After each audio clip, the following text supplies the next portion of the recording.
महतारी वंदन योजना पहुंच रहा है कि नहीं पहुंच रहा है? जरा जोर से बोलिए, पहुंच रहा है कि नहीं पहुंच रहा है? माताओं का सशक्तिकरण हुआ है कि नहीं हुआ है? जो कहा था वो किया है कि नहीं किया है? ये भारतीय जनता पार्टी का रिकॉर्ड है और ये विष्णुदेव साय जी के सरकार का रिकॉर्ड है। उसी तरीके से हम महतारी सदन योजना बना रहे हैं, जिस योजना के तहत लगभग 52 करोड़ रुपए खर्च होंगे और उनके लिए, महिलाओं के लिए, उनको स्वावलंबी बनाने के लिए इसको उपयोग किया जाएगा। अगर मैं आदिवासी भाइयों की बात करूं तो तेंदुपत्ता को इकट्ठा करने के लिए जो उस समय कलेक्टर्स को इकट्ठा करने वालों को 4,000 रुपए दिया जाता था, आज उसे बढ़ा करके 5,500 रुपए कर दिया गया है। यह परिवर्तन किया गया है। उसी तरीके से प्रधानमंत्री जनमन योजना के तहत लगभग 60,000 परिवारों को 2,121 गांव में लगभग 18 जिलों में इसका लाभ पहुंचा है और उनको हम हर तरीके की सुविधाएं देने का काम कर रहे हैं। हमारे आदिवासी भाइयों के लिए धरती आबा जनजातीय ग्राम उत्कर्ष अभियान के तहत 6,651 शेड्यूल ट्राइब डोमिनेटेड गांवों को, जो 31 जिलों में फैले हैं, उनमें भी विशेष करके इसका लाभ पहुंचाने का काम किया है। और सबसे बड़ी बात, आपने आदरणीय मोदी जी के नेतृत्व में और उनकी इच्छा शक्ति ने, अमित शाह की रणनीति ने और आपके द्वारा धरती पर उतारने का काम विष्णुदेव साय जी ने और गृह मंत्री विजय शर्मा जी ने नक्सलवाद को जड़ से समाप्त करने का काम जो उठाया है, उसके लिए मैं विशेष करके बधाई देता हूं। मुझे याद है छत्तीसगढ़ का मैं प्रभारी था। मैंने झीरम घाटी की घटना देखी है। आज मैं बड़े जिम्मेवारी के साथ कहना चाहता हूं, झीरम घाटी की घटना की जानकारी और अंदर की खबर कोई और नहीं दे रहा था। उनके बीच के लोग ही अपने लोगों को मरवाने के लिए लगे हुए थे और नक्सलवाद से संपर्क कर रहे थे। जब घोड़ा घास से दोस्ती करेगा तो खाएगा क्या? जब रक्षक ही भक्षक बन जाएगा तो छत्तीसगढ़ की आम जनता का होगा क्या? ये जब मोदी जी की डबल इंजन की सरकार में, जब हमारी सरकार विष्णुदेव साय जी की बनी 2 साल के अंदर, और आपको मालूम है अमित शाह जी ने कहा हुआ है कि आने वाले समय में हम नक्सलवाद को जड़ से उखाड़ के फेंकेंगे और उसको समाप्त करेंगे। इसके लिए मैं विशेष करके बधाई देना चाहता हूं। आज नक्सलवाद बहुत सीमित गांव और जिले में रह गया है, उसकी भी तैयारी हो रही है। लगभग 2,500 के आसपास नक्सलियों ने सरेंडर किया है। 1,853 अरेस्ट हुए हैं। उसी तरीके से नक्सलाइट में हिडमा और बसव राजू जैसे को भी उनकी जीवन लीला को समाप्त करने का काम किया है। तो इस सरकार ने किया है, हमको ध्यान में रखना चाहिए। कांग्रेस की सरकार इनसे दोस्ती करती थी, समझौता करती थी, समय निकालती थी। ये सीधी टक्कर लेने का काम किया तो मोदी जी के नेतृत्व में डबल इंजन की सरकार ने और विष्णुदेव साय ने उसको जमीन पर उतारा है। यह मैं कहना चाहता हूं। आप भूल गए होंगे प्रधानमंत्री आवास योजना, बघेल सरकार ने, भारत सरकार प्रधानमंत्री आवास योजना देने के लिए आतुर थी, लेकिन बघेल सरकार डकार गई थी। 15,000 हाउसेस को हमने सैंक्शन किया था, लेकिन उसमें रोक लगाने का काम बघेल सरकार ने किया था। आज मुझे खुशी है कि प्रधानमंत्री आवास योजना के तहत वो सारे मकान फिर से बन रहे हैं और तीव्र गति से बन रहे हैं। और जिन नक्सलियों को के द्वारा जो पीड़ित थे, उनको भी विशेष करके प्रधानमंत्री आवास योजना में उनको भी उनके मकान बनाए जा रहे हैं। मित्रों, आप सबसे मैं ये कहना चाहता हूं कि आज वो बहुत अच्छा समय आया है जब मोदी जी का आशीर्वाद है और नीचे धरती पर हमारे विष्णुदेव साय अपनी टीम के साथ काम कर रहे हैं। आज देश की परिस्थिति बदली है। हम एक समय में फ्रेजाइल 5 थे, छुई मुई 5 अर्थव्यवस्था थे। आज भारत दुनिया की चौथी बड़ी अर्थव्यवस्था बन गया है और तीसरी अर्थव्यवस्था के लिए आगे बढ़ रहा है। इंटरनेशनल मॉनिटरी फंड हमको बोलता है भारत का भव्य उज्जवल भविष्य है, ब्राइट स्पॉट है।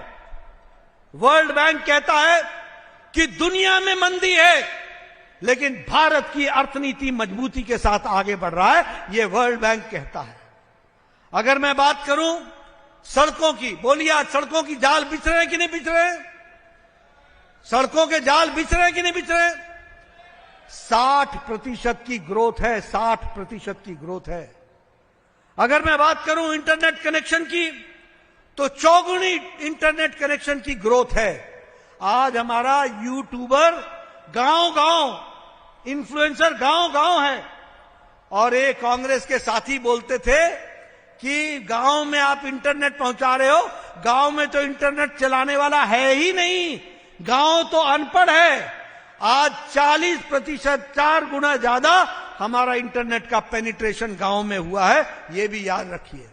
और जब मैं कहता हूं तो यह भी याद रखना कि दुनिया में आज डिजिटल ट्रांजैक्शन मतलब आपके मोबाइल से क्यूआर कोड के माध्यम से पैसा का ट्रांसफर होना, दुनिया का 40% ट्रांजैक्शन भारत कर रहा है। इस बात को हमको समझना चाहिए। आज मुझे खुशी होती है कि सब्जी वाला भी अब अपने दुकान के आगे और रेहड़ी के आगे क्यूआर कोड लगा करके बैठा है और वह भी अब पैसा क्यूआर कोड के माध्यम से डिजिटली लेता है। यह बदलता भारत है जो हमने मोदी जी के सामने देखा है और उनके नेतृत्व में देखा है। मैं बार बार बोलता हूं, आप सबके पास मोबाइल है। 10 साल पहले इसी मोबाइल पे लिखा होता था made in China, made in Taiwan, made in Indonesia, made in Japan. आज अपना मोबाइल उठा करके देखो, उस पर लिखा हुआ है, चाहे एप्पल का हो चाहे सैमसंग का हो, मेड इन इंडिया। आज ये आत्मनिर्भर भारत की ओर बढ़ने का 92% मोबाइल आज भारत में मैन्युफैक्चर होकर रहे हैं। उसी तरीके से अगर मैं आपकी दृष्टि से बात करूं तो यहां अटल नगर को स्मार्ट सिटी बनाया गया, बिलासपुर को स्मार्ट सिटी बनाया गया, रायपुर को स्मार्ट सिटी बनाया गया। विकास की दृष्टि से बात करूं तो 2000 में आपके पास 1 मेडिकल कॉलेज था, आज 11 मेडिकल कॉलेज हैं, 11 मेडिकल कॉलेज। और आपको जानकर खुशी होगी कि 4 और मेडिकल कॉलेज जोड़े जा रहे हैं जिसमें जांजगीर चांपा भी आता है और यहां भी भव्य मेडिकल कॉलेज का काम शुरू हो गया है। उसी तरीके से कबीरधाम में, महेंद्रगढ़ में, दंतेवाड़ा में। अब दंतेवाड़ा में कभी सोचा था कि मेडिकल कॉलेज खुलेगा? अरे वहां तो रात गुजर जाए तो बड़ी बात समझी जाती थी। आज वो नक्सल मुक्त हो चुका है और वहां मेडिकल कॉलेज खुलने जा रहा है। यह है हमारा 2 साल का रिकॉर्ड, इसको आपको समझना चाहिए। हमारी मेडिकल की सीटें 100 होती थी, आज 2500 सीटें मेडिकल की हैं छत्तीसगढ़ में, यह समझ लेना चाहिए। आयुष्मान आरोग्य मंदिर हमारे 5826 बन चुके हैं, डेंटल कॉलेज 7 खुल चुके हैं, आयुर्वेदिक कॉलेज नए 6 खुल चुके हैं। इसलिए विकास के दृष्टि से हर तरीके का काम हो रहा है। बिलासपुर में सुपर स्पेशलिटी ब्लॉक, उसी तरीके से राजनांदगांव में सुपर स्पेशलिटी ब्लॉक, और हमारे छत्तीसगढ़ में ये कैटरेक्ट मोतियाबिंद जिसको कहते हैं, उससे 11 जिले मुक्त हो चुके हैं। इसके लिए मैं विशेष करके विष्णुदेव साय जी को और स्वास्थ्य मंत्री को बधाई देना चाहता हूं। मैं यहां यह भी बताना चाहता हूं कि लार्जेस्ट, सबसे बड़ी बैटरी की एनर्जी स्टोरेज का वो भी राजनांदगांव में हमारे छत्तीसगढ़ में स्थापित हुआ है, प्रधानमंत्री मोदी जी के करकमलों द्वारा। यह भी हमको ध्यान में रखना चाहिए। छत्तीसगढ़ का रेलवे का बजट 22 गुना बढ़ गया है, 22 गुना। आपको जानकर के खुशी होगी कि अमृत भारत स्टेशन 32 स्टेशन नए वर्ल्ड क्लास छत्तीसगढ़ में बन रहे हैं और वो वर्ल्ड क्लास एयरपोर्ट के बराबर के होंगे, एयरपोर्ट से अलग नहीं होंगे। इस तरीके की व्यवस्था की जा रही है। 3000 किलोमीटर नेशनल हाईवे का काम चला हुआ है। उसी तरीके से नया हाईवे, नया ग्रीन कॉरिडोर और रायपुर से विशाखापट्टनम तक 6 लेन, इसका भी काम चला है। दुर्ग रायपुर और आरंग कॉरिडोर, इसका भी काम चला है। आज मुझे खुशी है कि जगदलपुर में एयरपोर्ट बन गया है। हमारे किरण देव साय जी बोलते थे आपको आने में 8 घंटे लगते हैं, आज आप हमको 45 मिनट के अंदर जगदलपुर पहुंचाते हैं। आज बिलासपुर में भी एयरपोर्ट पूरी तरीके से ऑपरेशनल हो गया है। ये फर्क आया है। मित्रों, जैसे मैंने कहा था कि ये डबल इंजन की सरकार गांव, गरीब, वंचित, पीड़ित, शोषित, दलित, इनकी चिंता करने वाली सरकार है। आज प्रधानमंत्री गरीब कल्याण अन्न योजना में 2 करोड़ लोगों को 5 किलो गेहूं या 5 किलो चावल, दाल देने की व्यवस्था की जा रही है। ये छत्तीसगढ़ के आंकड़े में बता रहा हूं। 25 करोड़ लोग भारत में गरीबी की रेखा से निकल आए हैं। प्रधानमंत्री आवास योजना में 26 लाख घर बन रहे हैं। अगर मैं आयुष्मान भारत की बात करूं तो लगभग 1 करोड़ 82 लाख लोगों को उसका फायदा मिला है। अगर मैं उज्ज्वला योजना की बात करूं तो 48 लाख लोगों को गैस का कनेक्शन मिला है और जल जीवन मिशन में लगभग 40 लाख परिवारों को जल जीवन में हर घर नल, हर घर जल से जोड़ने का काम विष्णुदेव साय जी की सरकार ने किया है। इनको मैं फिर से बहुत बहुत बधाई देना चाहता हूं। उसी तरीके से प्रधानमंत्री किसान सम्मान निधि में 26 लाख हमारे किसान हैं जिनको हर साल 6,000 रुपए देने का काम भारत सरकार ने उठाया है। और उनको विशेष करके जो हमारे आदिवासी भाई हैं उनके लिए अलग से 32,500 हमारे किसान भाइयों को उसमें और जोड़ा गया है। स्वच्छ भारत में 35 लाख इज्जत घर बनाए गए हैं। इस तरीके से विकास की एक नई कहानी लिखी गई है। मित्रों, मैं यहां यह भी आपको बोलना चाहता हूं और मैं कांग्रेस पार्टी को बताना चाहता हूं जो यहां मुख्य विपक्षी पार्टी है। आप जिस तरीके से देश में काम कर रहे हैं आपको सफलता नहीं मिलेगी। और जो जनता का आशीर्वाद मोदी जी को है और जो छत्तीसगढ़ का आशीर्वाद मोदी जी के साथ साथ विष्णुदेव साय जी को है, ये हमेशा रहेगा आपका, क्योंकि हम लोग काम करने वाले लोग हैं। हम वो नहीं हैं जो पार्लियामेंट चले तो कहे कि हम एसआईआर पर चर्चा करेंगे, एसआईआर पर चर्चा करेंगे। जब एसआईआर पर चर्चा होती है, यहां बैठे हैं तोखम साहू, इनसे पूछिए। यहां बैठे हैं बघेल जी, इनसे पूछिए। यहां बैठे हैं संतोष जी, इनसे पूछिए। यहां बैठे हैं हमारे चापा जांजगीर के सभी विधायकगण, इनसे पूछिए। सांसदगण, सबसे पूछिए कि किस तरीके से जब चर्चा चली तो कांग्रेस पार्टी मुंह की गिरी, मुंह की खाई। इस तरीके की बात भी हमको समझनी चाहिए। अगर मैं बात करूं तो जब पार्लियामेंट चलता है तो राहुल गांधी जर्मनी में होते हैं और भारत के खिलाफ वहां वक्तव्य दे रहे होते हैं। और कब दे रहे होते हैं? जब प्रधानमंत्री मोदी जी को 29 से ज्यादा सर्वोच्च सम्मान से सम्मानित किया जा रहा हो, तब जाकर के वो भारत को गाली देने का काम करते हैं, भारत के खिलाफ बोलते हैं। बोलो, ऐसी विपक्ष टिकेगी क्या? ऐसे विपक्ष को रहना चाहिए क्या? ये विपक्ष भ्रष्टाचार, कमीशनबाजी, तुष्टीकरण, नक्सलवाद से दोस्ती, झूठ बोलो, वोट लो और भूल जाओ, ये कांग्रेस का तरीका है।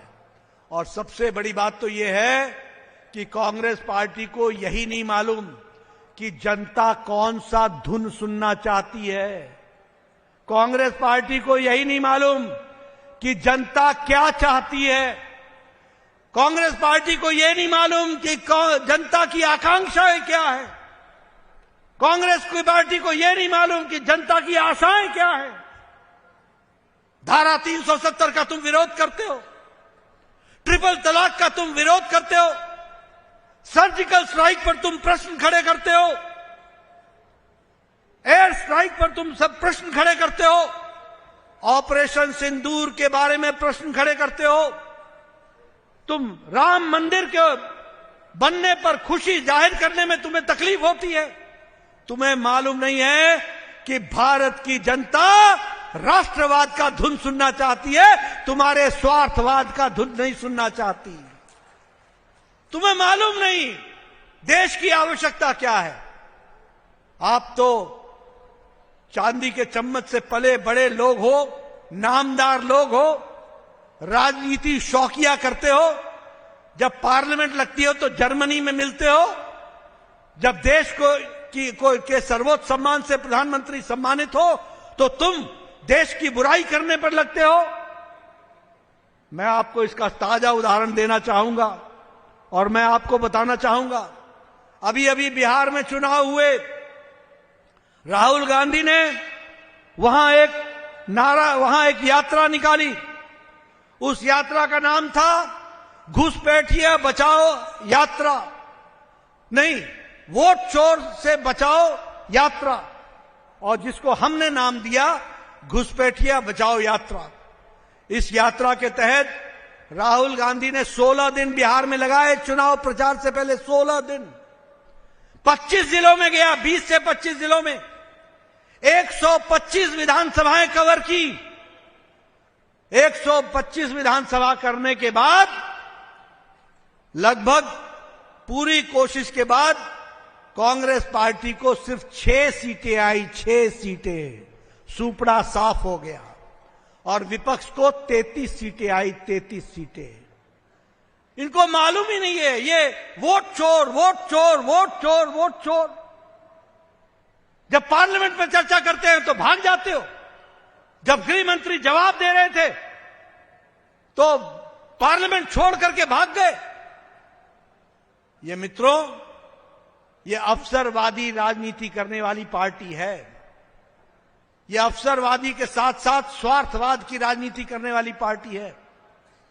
हम देश सेवा से जुड़े हैं। प्रधानमंत्री अपने आप को प्रधान सेवक कहते हैं। यहां बैठे तमाम नेता अगर मंच पर आते हैं तो अपना रिपोर्ट कार्ड रखते हैं, बताते हैं कि क्या हमने किया है, और दिन रात आपकी सेवा में जुटे हैं। आपसे मेरा निवेदन है कि जहां हम 2 साल विष्णुदेव साय जी के नेतृत्व में मना रहे हैं, वहीं ये माओवादी मुस्लिम लीगी कांग्रेस से हो सदा सदा के लिए नमस्कार करना, ये हमारे छत्तीसगढ़ की जिम्मेवारी है। और भारतीय जनता पार्टी का कमल सदा खिलता रहे, इसकी चिंता करना हमारी जिम्मेवारी है।